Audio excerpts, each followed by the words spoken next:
सवाल नंबर 1। हज़रत उमर फारूक रज़ी अल्लाह अन्हु ने इस्लाम में कौन सा बड़ा काम किया?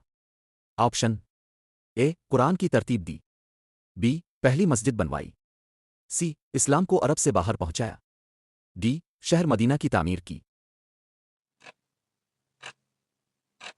सही जवाब सी इस्लाम को अरब से बाहर पहुंचाया। सवाल नंबर 2। पहला जंग बदर कब हुई?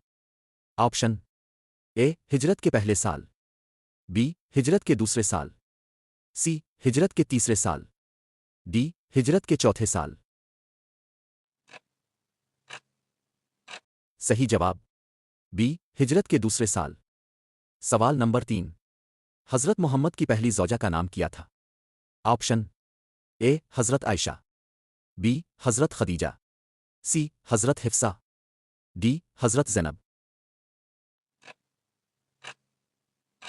सही जवाब बी हज़रत खदीजा।